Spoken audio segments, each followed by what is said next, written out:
जय। श्री हनुमान जी महाराज की जय। बोलिए महामृत्युंजय देव भगवान की जय। नमः पार्वती पतये हर हर महादेव। श्री राधे श्री राधे जय जय श्री राधे श्याम।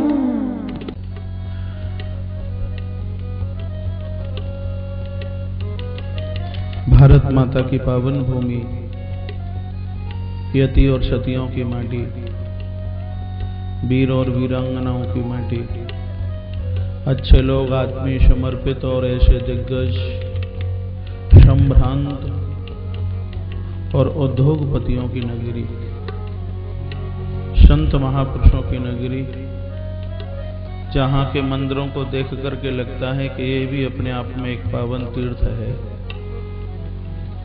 पूरे हिंदुस्तान की माटी में जिस नगरी को कौन नहीं जानता, लुधियाना नगरी के नाम से।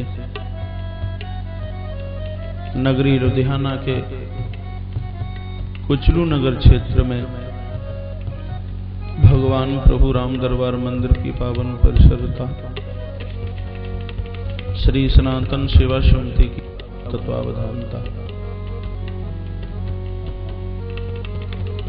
हर वर्ष की भांति इस वर्ष भी आयोजित श्री शिव महापुराण की पवित्र गाथा,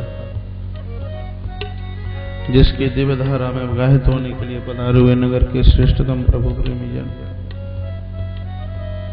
भक्ति शक्ति की प्रतीक पूजा मात शक्ति, आचार्य मंडल संगीतज्ञ बंधु, परिसर में बैठे हुए श्री वीरेंद्र जी होंडा, कैशियर राम दरबार मंदिर, सही बोल रहा हूं? आयोजन समिति के एक एक पदाधिकारी जन, कार्यकर्ता जन, शिमला की माटी से चल करके माता बिमलाबाई, माता एकादशी मैया,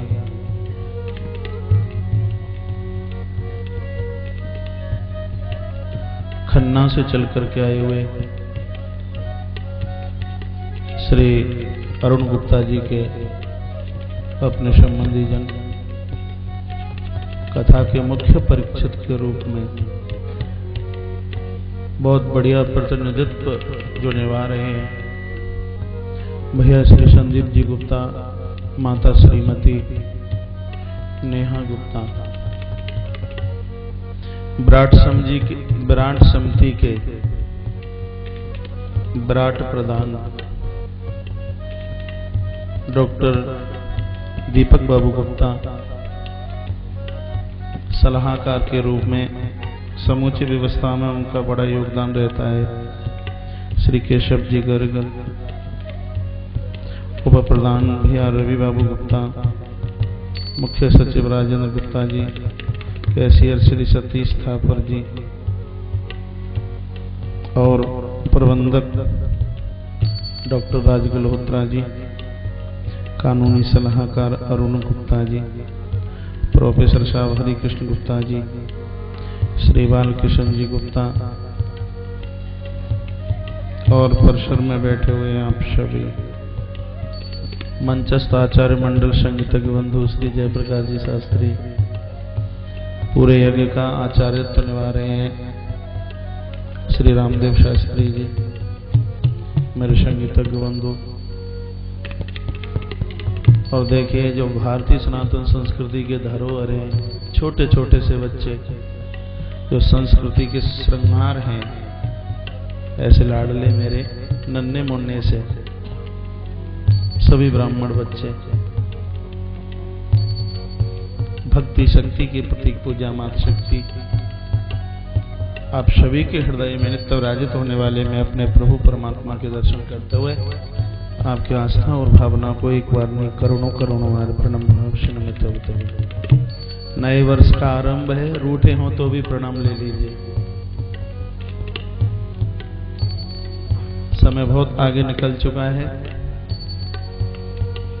लेकिन अच्छा लग रहा है। आज मैं खुश हूं, गदगद हूं, उत्साहित हूं और उमंग के साथ बैठा हूं व्यासपीठ पर। क्योंकि 2011 का प्राकट्य महोत्सव है। भगवान आपको इतना दे कि जब वो 1000 हाथ से दे तो आपके 2 हाथ संभाल ना पाए, आपको कितना मिला है। शिव महापुराण की व्यासपीठ से प्रभु परमात्मा के चरणों में मेरी यही अर्जी होगी, संपत्ति ऐसी दे जो सन्मति को ठीक ठाक रखे। आइए पुराण की तरफ चल रहा हूं और ये कहते हुए संसार में ऐसे रहिए कि हम किसी के ऊपर भार न बने। आरंभ की बात सुनिए, हम किसी के ऊपर वजन न बने। कोई भी हो, यति सती, गुरु शिष्य, पति पत्नी, बच्चे, इस प्रकार से जिंदगी का निर्माण करें। हम किसी के ऊपर भार बनकर न जिए। मैं इशारे से एक बहुत बड़ी बात बोल रहा हूं, आप उसको शोध कीजिए, आप सोचिए। आपने कई विषयों में पीएचडी करी होगी, इसके ऊपर भी शोध कीजिए। आप सबको बोल रहा हूं, इस प्रकार से जिंदगी का निर्माण कीजिए। हम किसी के ऊपर भार न बने, हमारे कोई वजन का एहसास न करें। जीवन हमारे बिल्कुल पुष्प की तरह हो। यदि पुष्प की तरह जिंदगी जिएंगे तो दुनिया के चाहे किसी भी कोने में हमें जगह मिल जाएगी, यहां भी मिल जाएगी तो वहां भी मिल जाएगी। यदि हम भार बन करके नहीं जीते तो बात नहीं आई होगी समझ में। इसको इस तरीके से समझने की कोशिश कीजिए। एक बार श्रीधाम वृंदावन में अयोध्या से कोई महात्मा जी सावन के महीने में पूरे महीने तक का वास करने के लिए आए। सावन के महीने में श्री वृंदावन में बहुत अच्छा लगता है, काशी से भी ज्यादा आनंद आता है, हरिद्वार से भी ज्यादा आनंद श्रीधाम वृंदावन में। कभी आप पधारिए, सावन के महीने में बड़ा हल्ला गुल्ला होता है, और वो भी हल्ला गुल्ला बड़ा मस्ती वाले, बड़ा मस्ती वाला। हर जगह रास हो रहा होगा, महारास हो रहा होगा, कृष्ण की बांसुरी बज रही होगी। तो वृंदावन के रसिक संत जो बाहर प्रवास करते हैं वो पूरे महीने भर तक श्रीधाम वृंदावन में उनका बसेरा होता है, उनके दर्शन करने का भी लाभ प्राप्त होता है। अयोध्या से कोई महात्मा जी आए और उनको 1 महीने तक श्री वृंदावन में रहने के लिए कोई जगह नहीं मिली, तो लोगों ने कह दिया वृंदावन में यमुना के तट पर एक बहुत बढ़िया आश्रम है, सुदामा कुटी।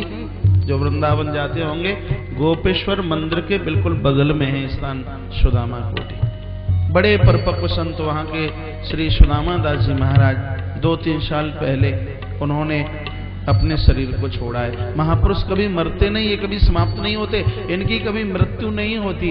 ऐसे महापुरुषों की आवश्यकता उसको भी होती है, वो अपने पास इनको बुला लेता है। इनकी तो बस जीवन लीला समेट करके जाते हैं। संतों की कभी मृत्यु नहीं होती, संतों का कभी जन्म नहीं होता, महापुरुषों का कभी भी जन्म नहीं होता, इनकी कभी भी मृत्यु नहीं होती। आइए, ऐसे इस पावन आश्रम पर अयोध्या के महात्मा जी का आना हुआ और प्रबंधक महोदय से कहा हम 1 महीने आश्रम में रुकना चाहते हैं, हमें जगह मिल जाए।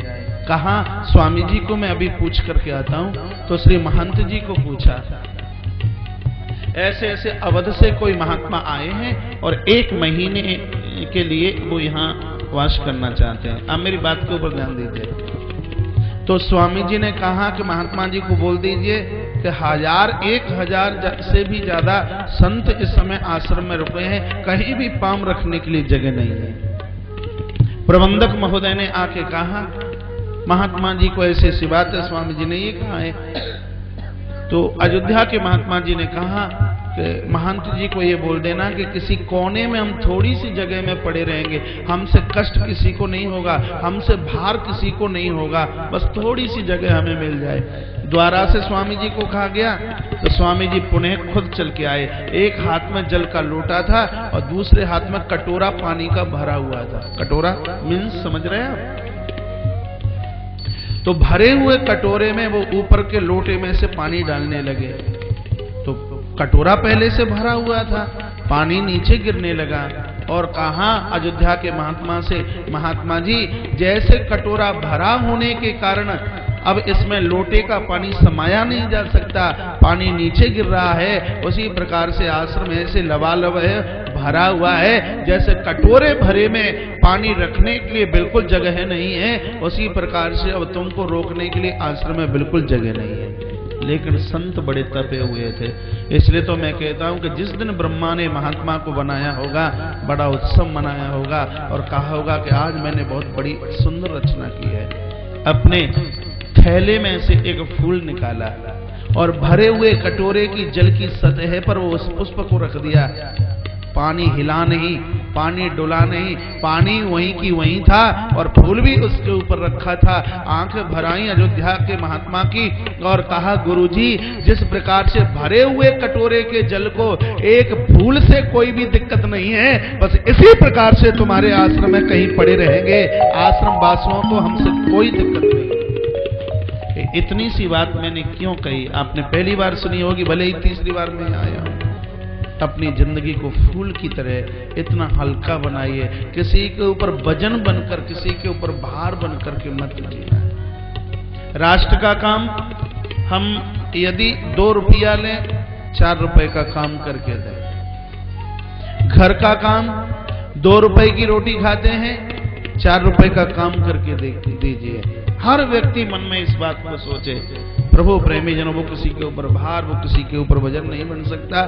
और जो निठुल्ले और निकम्मे और आलसी और प्रमादी होते हैं, ऐसे लोग तो ईश्वर के ऊपर भी महाराज भार बन करके जीते हैं। मेरे भगवान कहते हैं, जो पुष्प की तरह महाराज बिल्कुल हल्के बन करके जीते हैं, तो जैसे एक माँ अपने बच्चे की रक्षा करती है, ऐसे महापुरुषों की, इन दिग्गजों की रक्षा में मैं 24 घंटे लगे रहता हूँ। आइए रामायण की एक चौपाई उठाइए। बिना रामायण की चौपाई की तो मैं पुराण में प्रवेश ही नहीं कर सकता। श्राद्ध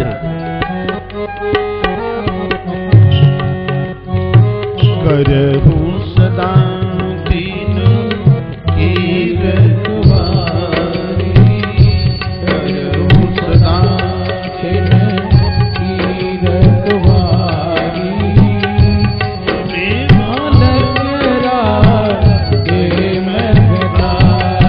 बोलिए जिह्वा पावन हो जाएगी। करहु सदा दीन की रखवारी, करहु सदा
लाडले भक्त हैं तो दिन में 2-4 बार इस चौपाई को याद कर लिया करो। भगवान की उदारता और परोपकारता का पता लगता रहेगा। भगवान भक्तों के ऊपर कितना बड़ा स्नेह करते हैं और उनके रजो तमो और सतोगुण से उनको कैसे बाहर निकाल करके लाते हैं और अपना त्रिपुरारी नाम सार्थक करते हैं। कल आपने सुना जलंधर की कथा, आप सुन रहे थे, जहां वृंदा के अस्तित्व से, वृंदा के निष्काम भाव, वृंदा के पातिव्रत धर्म के द्वारा जलंधर मरने में नहीं आता। धर्म कीजिए ऐसा धर्म जो अधर्म को पैदा ना कर दे। ध्यान से सुने बात को। आज की कथा गजब की है, सुनने लायक। और कथा कितने बजे छूटेगी परमात्मा को पता होगा। आराम से बैठे रहिए। धर्म ऐसा कीजिए जो अधर्म को पैदा ना करे। हम धर्मावलंबी तो हैं, लेकिन किसी को नष्ट करने के लिए, किसी को समाप्त करने के लिए हम धर्म कर रहे हैं।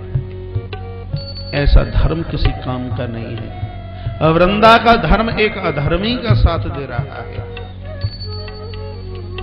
1000 साल व्यतीत हो गए इस निशाचर के साथ युद्ध करते करते, लेकिन प्रभु प्रेमी जनों ये मरने में नहीं आता। इसलिए तो मैं कहता हूं, आपके पास योग्यता, आपके पास ताकत, आपके पास पुरुषार्थ, आपके पास रूप, आपके पास पैसा, ये सब मिलाएं तो इसमें पीछे से किसी का हाथ है। वृंदा के हाथ से ये निशाचर मरने में नहीं आता। सब पुनः नारायण के पास चल करके आए। कहा प्रभु इस राक्षस से अब कैसे भी उद्धार कीजिए, बचाइए। भगवान ने कहा चिंता न कीजिए, कल से आप आराम से चैन की नींद सोओगे। जलंधर युद्ध करने के लिए जा रहा है, पत्नी वृंदा को कहता है आज ऐसा युद्ध करूंगा मैं, देवताओं के नाम की संज्ञा ही समाप्त हो जाएगी। कैसा युद्ध करूंगा, बस तो इंतजार करते रहना। अभी कौतूहल दिखा करके नहीं आता। आरती उतारी, पति के मस्तिष्क के ऊपर उसने टीका किया, चरण धोए, प्रणाम किया। चला युद्ध करने के लिए। सुबह से शाम, शाम से सुबह, कई दिन हो गए महाराज देवता पलायन हो रहे हैं इसके सामने। तब नारायण जलंधर का भेष बना करके चले।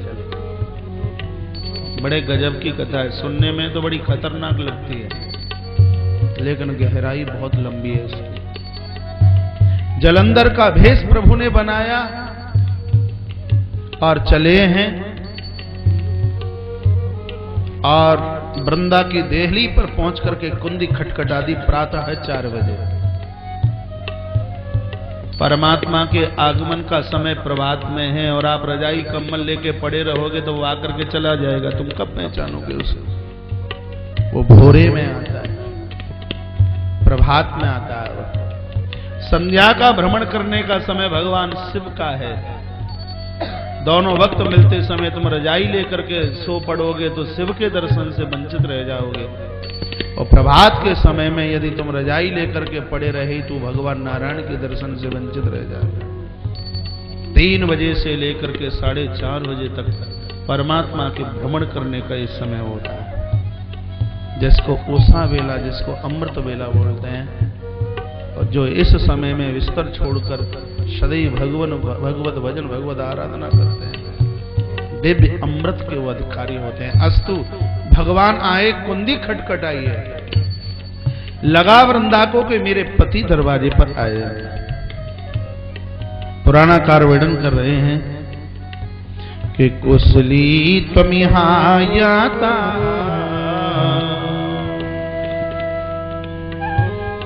तत्स्वात परमेश्वर।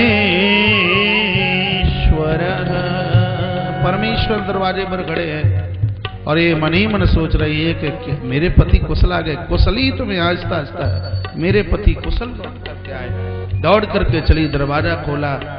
नारायण जलंधर के वेश में खड़े हुए थे। इसने आरती उतारी, चरण छुए हैं, समझ नहीं पाई ईश्वर है। उंगली पकड़ी और उंगली पकड़ करके लेकर के अंदर आई है और महाराज बिस्तर पर बिठाया, चरण धोए, चरणोदक लिया। पुराणाकार लिखना चाहते हैं कि ये सब करने के तत्पश्चात और जैसे ही फिर उसने पति को छुआ तो यहाँ पुराणाकार वर्णन कर रहे हैं कि इसको पता लगा कि मेरा पति नहीं है तो कोई परपुरुष है। इसने मेरे साथ छल किया है, इसने मेरे साथ कपट किया है। वृंदा की आंखें भर आई और कहे, धौड़ ऐ पापी, कौन है तू? ये हिंदुस्तान की नारी तुझे जला करके राख कर देगी, नहीं तो क्षण में अपने असली भेष में चल करके आ जाए। सूत सावधान करते हैं सोनक ऋषियों। भगवान नारायण देव थर थर कांपने लगे, आंखों में से आंसुओं के पनारे चल पड़े हैं। एक ऐसी हिंदुस्तान की पतिव्रता नारी है जहाँ भगवान को भी झुकना पड़ता है। भगवान अपने असली भेष में आए और वृंदा ने देखा परमात्मा को अपने निज स्वरूप में। तब वृंदा रो पड़ी है, चीख पड़ी और कहती है कि नारायण कौन कहता है तुम ईश्वर, कौन कहता है तुम दयालु हो, कौन कहता है कि तुम कृपालु हो। अरे तुम तो वज्र की तरह कठोर हो बिल्कुल। आज तुमने मेरे धर्म को बिगाड़ा। जैसे यहां नारायण ने वृंदा को छुआ और उधर भगवान शंकर का त्रिशूल लगा जब की छाती में, धड़ाम से वो नीचे गिरा। इसकी चूड़ियां टूटकर नीचे गिरी हैं। इसका माथे की बिंदी महाराज उतर करके नीचे आ गई है। अब शकुन हुआ है इसे। इसको लगा कि मेरी मांग का सिंदूर उड़ गया है। रो पड़ी, चीख पड़ी कि तुमने छल से कपट से मेरे पति को मारा है। हे नारायण, तुम्हारा हृदय पत्थर की तरह कठोर है। हिंदुस्तान की नारी वृंदा तुम्हें श्राप देती है कि इस नारायण तुझसे तुम शीघ्र ही पृथ्वी पर पाषाण बनकर के प्रकट हो जाओगे। मेरा श्राप है तुम्हारे लिए। हाहाकार मच गया। जब इतना हुआ तो भगवान शिव मध्य में आकर के प्रकट हो गए। भगवान भोलेनाथ प्रकट हुए और भगवान शंकर ने रोती हुई वृंदा को समझाया, गोद में बिठाया और कहा, बेटी तूने शायद इन्हें समझा नहीं, ये तो तेरे जन्म जन्म के पति हैं, लेकिन गणपति के अभिशाप के कारण तुझे इस निशाचर का वर्ण करना पड़ा। बेटी मेरा आशीर्वाद तेरे लिए है कि नारायण को तू पत्थर की शिला बनना ही पड़ेगा, क्योंकि पतिव्रता का श्राप और पतिव्रता का वरदान कभी खाली नहीं जाता। प्रभु ने तेरे अभिशाप को अंगीकार किया, लेकिन हम तुझे ये वरदान देते हैं कि तेरी आंख से गिरे हुए आंसू गंडकी नदी के रूप में प्रकट हो जाएगा और तू खुद तुलसी के रूप में प्रकट होगी। प्रभु पाषाण की शिला में होंगे, लोग इनको परमात्मा शालिग्राम के नाम से जानेंगे। और तू भगवान प्रभु शालिग्राम से एक क्षण के लिए भी अलग नहीं होगे। ये हमारा दिया हुआ वरदान तुम्हारे लिए। श्लोक बोले देता हूं।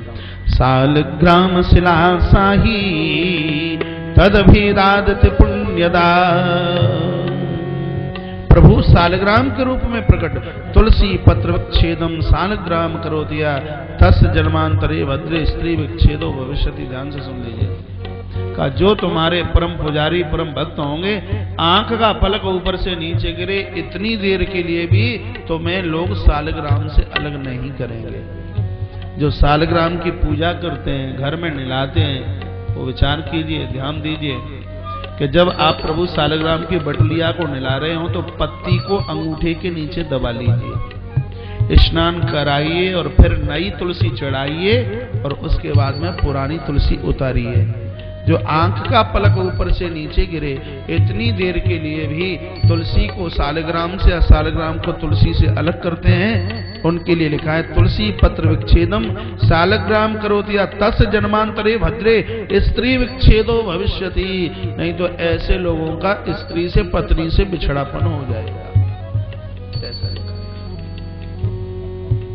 कल या परसों पंचदेव उपासना में मैं निवेदन कर रहा था भगवान शालिग्राम का पूजन किया जाए।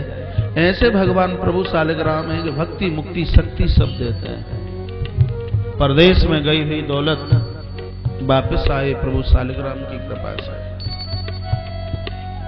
आज से 3-4 वर्ष पहले मैं नेपाल की माटी में कथा कर रहा था। पशुपतिनाथ भगवान बिल्कुल नेपाल की सीमा में गंडकी नदी है। देखिए शालिग्राम भगवान कैसे प्रकट होते हैं। उसमें एक तुलसी का झाड़ नदी में डाल दिया जाता है, नीचे से भगवान लपक कर छलांग लगाकर महाराज उस झाड़ से आकर के लिपट जाते हैं। लोग उनको अपने घर लेके आते हैं, उनका पूजन बंदन करते हैं। ऐसे भगवान शालिग्राम हैं जिनकी कभी प्राण प्रतिष्ठा नहीं की जाती, वो स्वयं में अपने आप में प्राण प्रतिष्ठित हो। भगवान शालिग्राम ऊपर तुलसी और बगल में शंख। ऐसा बताते हैं कि जलंधर शंख बना जाता है। भगवान भोलेनाथ कहते हैं जिन घरों में ये तीनों होंगे, प्रयाग की त्रिवेणी उनके घर में वास कर रही है, समझ लीजिए। उधर भगवान शिव की पिंडी, ऊपर भस्म और उसके ऊपर रुद्राक्ष, ये तीनों हैं महाराज प्रयाग की त्रिवेणी उन लोगों के घर में वास कर रही है। तो इन पंचदेव उपासना में शिव और सालग्राम, इन दोनों को भी अवश्य बिठाइए। भगवान सालग्राम की प्राकट्यता और उन प्रभु के महत्व का वर्णन पुराण के पन्नों में किया गया। सालग्राम तुलसी शंख चैकत्र वही यो रक्षत महाज्ञानी सब वे श्री हरि प्रिया। ध्यान से सुनिए क्या कहा जा रहा है। जिनकी पूजा में शंख है, हर प्रकार की आपदा और विपदा से वो लोग बच जाते हैं। इतना बड़ा प्रभाव शंख का। लिखा वो घर नहीं शमशान घाट जिन घरों में शंख नहीं। टटोली है कि नहीं, घंटी और शंख। भोग नहीं लगता घंटी के बिना, आरती नहीं होती घंटी के बिना, और प्रभु को तो स्नान भी नहीं होता शंख के बिना। शंखे यस्या, जो नीचे से लेकर ऊपर तक जगत का कल्याण करे, उसका नाम शंख है। शंख दो प्रकार का है, एक है साउथियन दक्षिणी और एक है उत्तरीय। बताते हैं जो दक्षिण का शंख है वो अतिशय लक्ष्मी वर्धक है। लोग तो अपनी तिजोरी में रखते हैं इस शंख को। इतना प्रभावशाली शंख की व्याख्या ऋग्वेद में बहुत विस्तार पूर्वक की गई है। इसलिए तो प्रभु जब पृथ्वी पर चल करके आते हैं 4 हाथ वाले, तो एक हाथ में वो शंख भी लेकर के आते हैं। आरती में शंख ध्वनि कीजिए, शंख बजे घर में। जहां तक शंख की आवाज है वहां तक किसी भी प्रकार की अलाय और बलाय महाराज टिक नहीं सकती। बोलिए शालिग्राम भगवान की जय, लक्ष्मी नारायण भगवान की जय, शंकर भगवान जय। तत्पश्चात ये सुंदर सी कथा सुनने के तत्पश्चात नारद ने विधाता ब्रह्मा को पूछा कि आपने जलंधर की कथा, ध्यान से सुनिए, कल्पवेद की कथा है। कभी ये जलंधर शंख चूड़ भी आकर के बनता है। नारद ने कहा श्रुत्वाचरितम ससमौलिनम अहम तृप्तोस्मिनो तत्तो अमृतम पीत्वा यथा जना। जैसे अमृत पीते पीते व्यक्ति छक नहीं सकता, उसी प्रकार से आपकी कथा सुनते सुनते जीव की तृप्ति नहीं हो सकती। हम तो प्यासे से ही नजर आ रहे हैं।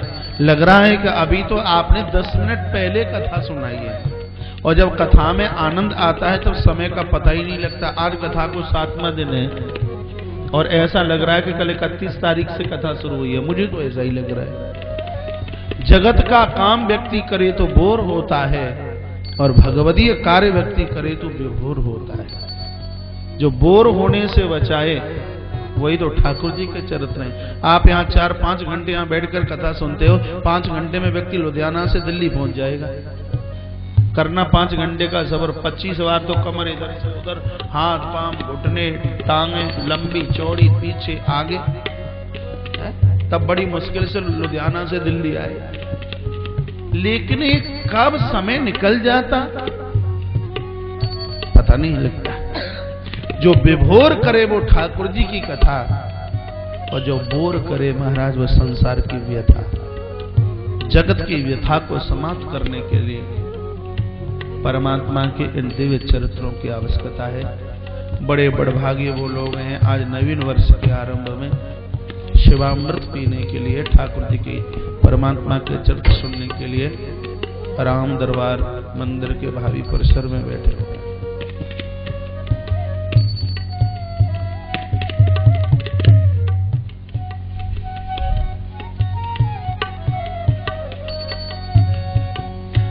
विधाता ब्रह्मा ने कहा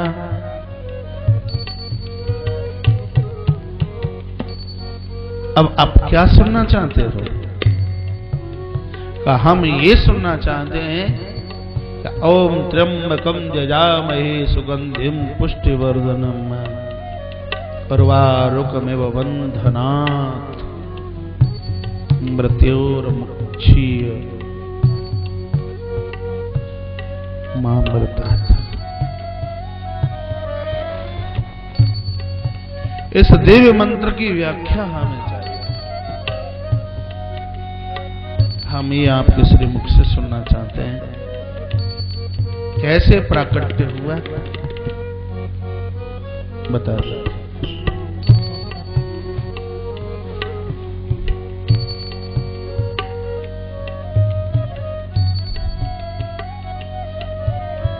कथा देरी से शुरू हुई है, मुझे लगता है कथा में ही चलूं तो ठीक है।